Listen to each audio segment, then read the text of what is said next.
Once, as I was sitting in my house, having retired to my room, I received a knock on my door. It was a letter that had been sent to me from my old friend Roderick. He'd requested my company because he'd been feeling ill as of late. Of course, I hooked up my saddle to my horse and rode to his house. Now, Roderick Usher was part of a family with a humble past. The Usher family had been around since what I believe to be near ancient times. Now, the unusual part of this family line was that there was a direct line of descendants, as only one member survives through each generation. Upon arriving at the house, I immediately noted how it looked to be near decaying. Not only did the house look to be in shambles, but the trees were also in various states of decay, and dark, murky swamps surrounded the house.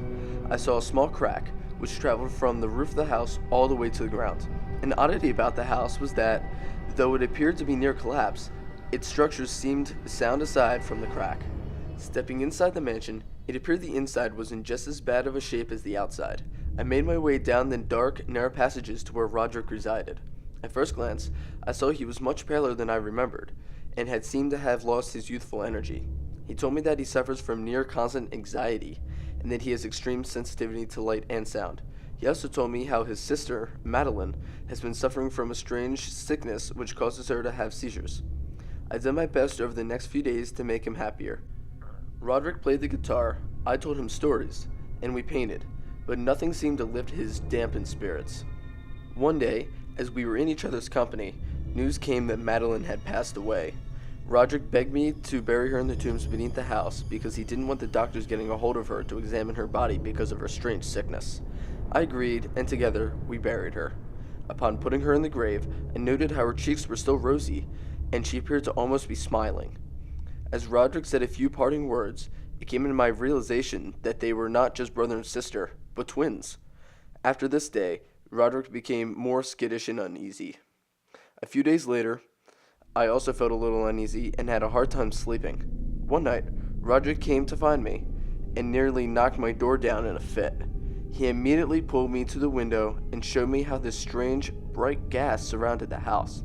I managed to calm him down over this slightly uncommon occurrence and led him back to his room. To pass the time, I began reading him one of my favorite stories, Mad Trist, by Sir Lancelot Canning. Though while reading, very strange things began to happen. It seemed that whatever I read, I heard noises in the house that seemed to correspond with that line. I grew more and more anxious, and glanced at Roderick, who seemed to have slumped over in his chair and was mumbling to himself. I came closer to try to discern what he was saying. He then told me he had been hearing these mysterious sounds for days. He then told me, to my utter horror and disbelief, that we had buried Madeline alive, and she was trying to escape. He seemed to shrink away in fear as he screamed that she was right behind the door. A gust of wind revealed a bloodied, dirty Madeline in a torn, white robe with a twisted, angry look drawn upon her face. She seemed to launch through the air and onto Roderick, who collapsed dead from fear. Madeline died on top of him. Hardly believing what I saw to be true, I bolted out of the house, and just as I was running down the pathway, I heard a shuddering. I turned around and saw the house crumble behind me.